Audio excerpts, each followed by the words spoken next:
This is your daily briefing. You're most welcome to it. I have a sneaking suspicion that Daniel Levy, Donna Marie Cullen and the rest of the Tottenham board don't understand what all this noise is about. They will think that they're doing things the right way. They will think to themselves that things are going as they ought to. And they will point towards the league table and say, look, we're not at the top, but we're jockeying along outside the leading group. And it's not unreasonable to suggest that Spurs could come through and grab some class of European football again.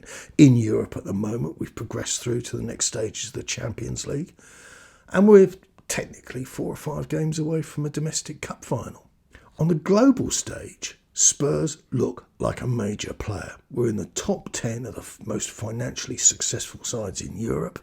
I would say to you that Spurs are hiding in plain sight. With Tottenham, it was always going to be different under Daniel. And this is what we're getting.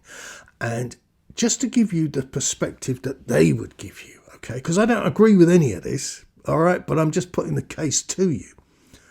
They would say, look, we've mortgaged the future. We've got maybe, 25 years of repayments ahead of us.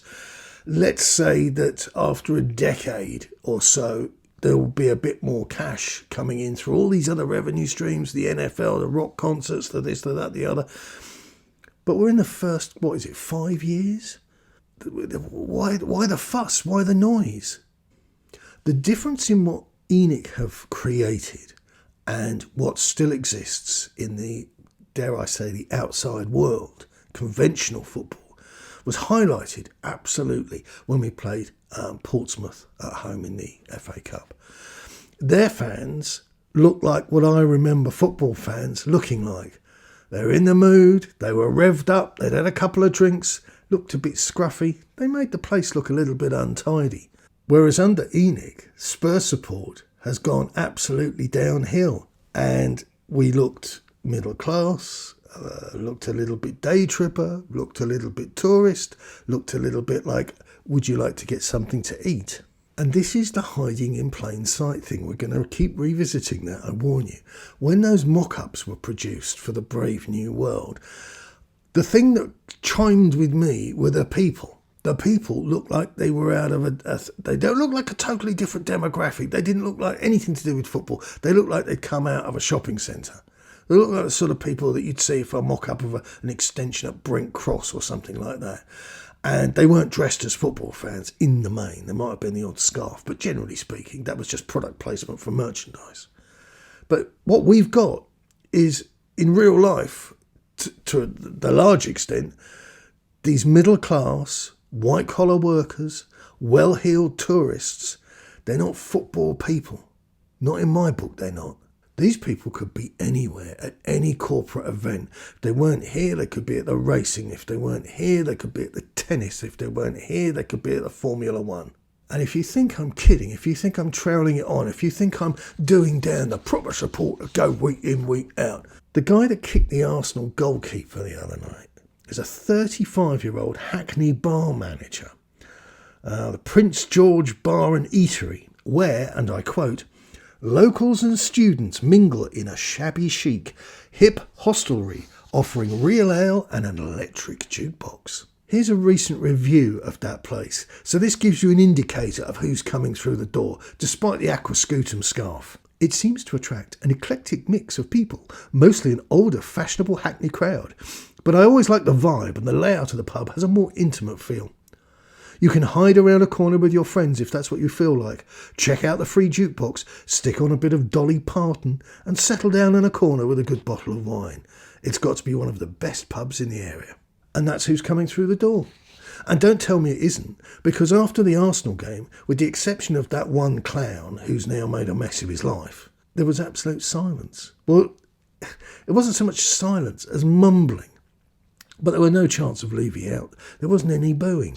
Because the demographic of that audience, if that, just bear me out, right? If you removed all those Tottenham fans, the however many there were, and you replaced them with Tottenham fans who behaved like the Portsmouth fans that we had, they would have been going bonkers after about 10 minutes. So our firm these days is a bar manager from the Prince George pub in Hackney. That's the vanguard of the Spurs massive under Enic. That's what we've become. Now, I'm not advocating football violence, but I'm just trying to give you a sense. I'm trying to point your head away from the Levy out, Conte out, whatever your noise is being manifested, and just look at what the club has become. Because I think a lot of you just switched off. You were so distracted with the whole nonsense of the stadium and the NFL and all the bells and whistles that you lost sight of what they were up to. When I started going to football in the early 80s, I have to tell you, my overwhelming sense on a match day was fear. Football matches were volatile situations to be in. But Enic's Brave New World, as I said to you, it's like something out of a shopping centre, and it's family focused. I get it to a huge degree because the amount of money involved in player salaries and transfer fees these days, the bulk of the money coming in from the very lucrative TV deals has to go in that direction. And so the football clubs are forced to try and think how they can upsell, monetize, all those horrible words, their day-to-day products. And your guy who's been down the pub all morning comes in to the ground, doesn't know really where he is, but he wants to sing and shout and punch his fist in the air. He's not really a consumer. He's kind of done his bit. And the idea of getting in families, groups, going there for a day out, they're all going to have something to eat, they're all going to have a couple of drinks, they're all going to buy some merch. You don't really need to think about it for too long. So from my mind, we've gone from the possibility that somebody could run past you and give you a clump in the side of the head for no good reason, which used to happen a lot of football games in those days, I can tell you, to an equally unpleasant set of affairs whereby the people next to you are too busy taking pictures of their artisan platter. The conflict between Tottenham's managers and the boardroom epitomises what's wrong with this club, and that is that it isn't a club, it's a business. The constant conflicts between the managers at this football club and the club's board tells you everything you need to know. Spurs are run in a manner that directly goes against the way that football fans would like it to be run. Enic made very cold evaluations before they went down the line of the infrastructure while they were still in the early days trading at White Hart Lane that they didn't want to be distracted by silverware. It wasn't in the remit. It wasn't in the brief. Success for Enic was always about stepping away from the general status quo, the ebb and flow of football, the not really being in control, the occasional flirt with relegation, while all the horses were lined up and chasing to get to the end of the race. Enic were looking for a cannier way to operate. And trust me on this, the pursuit of silverware for Enic does not get a favourable mention in their risk assessment. The name of the game is to keep the money coming in the whole time. All the revenue streams coming in gently, gently, gently. Don't threaten the streams. We are delighted to announce Tweezerman Tweezers as our official nuisance facial hair partner. And this whole attitude, this whole mindset, this whole worldview explains the dysfunctional relationship that exists between the club and just about everybody else. And the problem is, we get annoyed with the press, we get annoyed with social media influencers, we get annoyed with broadcasters, because they're all cheering on, they're all trying to present Spurs as something that doesn't exist anymore. Case in point, last week we had a guy from a significantly sized social media account appear on Sky Sports. He was clearly happy to be on the television, but the problem was, what he was telling everybody was completely at odds with reality. Arsenal, with 12 points or more ahead of us, having scored nearly 3 times as many goals, and, if you've watched them, not just the other day, but generally speaking, are playing very easy on the eye football, yet this guy draws up a combined team 11. Who over the age of 12 does these things anyway? But anyway, it contained just 4 Arsenal players. Now this guy, let's say he's harmless, okay? That's the kindest thing I can say. He's harmless, right? He's asinine. But he's out of touch. He thinks he's supporting a football club. the Spurs managers have routinely been hogtied because managing a football team the right way to be a successful coach challenges the Enic model. Mourinho was booted out 6 days before a cup final, refusing to comply to the Enic model. Nuno, and probably pointing out the faults in it, Nuno was booted out for being suffocated and depressed by the Enic model. And now Conte is on his last knockings, suggesting that the club comes to press conferences to explain the strategy. Because there's only so much he can say. He can't sit there and say, no, you don't understand. This isn't being run like a football club. I get what's left over that then won't threaten the model which is really successful. And just on managers, I've got to make this point. Look, you can rewind the tape, but you've got to take this in, okay? One recurring charge is that Conte should do better with the resources, with the players that he has right now. Nobody is going to get a tune out of Ryan Sessegnon. He should be flipping burgers. Eric Dyer should be taking away dustbins. Players that have something about them, that are on a trajectory to greatness, tend to get there despite their coaches. And I don't need, because you're the intelligent end of the market, I don't need to cite examples of that. You know it to be a given fact. This is an elite level football club, not a rehabilitation centre. Stop giving Enic excuses.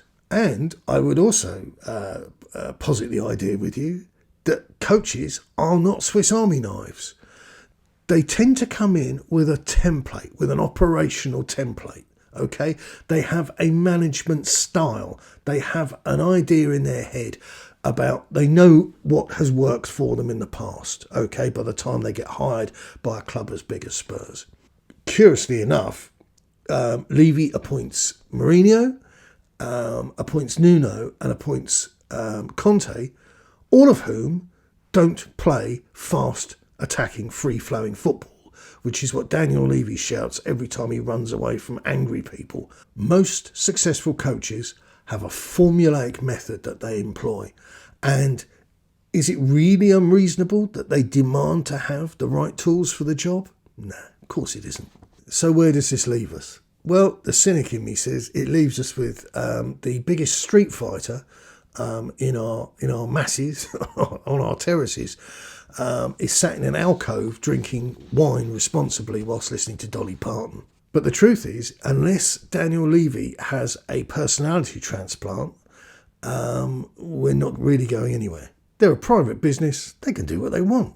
I was brought up watching Keith Birkinshaw. Spurs flew over and picked up 2 World Cup winners. That's how you run a football club. The grim reality, okay, and this is what you need to get your head around, because this isn't good, but it's better you know, is that we're a massively over-leveraged doer-upper. We're unlikely to attract a buyer. And please, listen to that wording, buyer. We're not looking for an investor. We have an investor.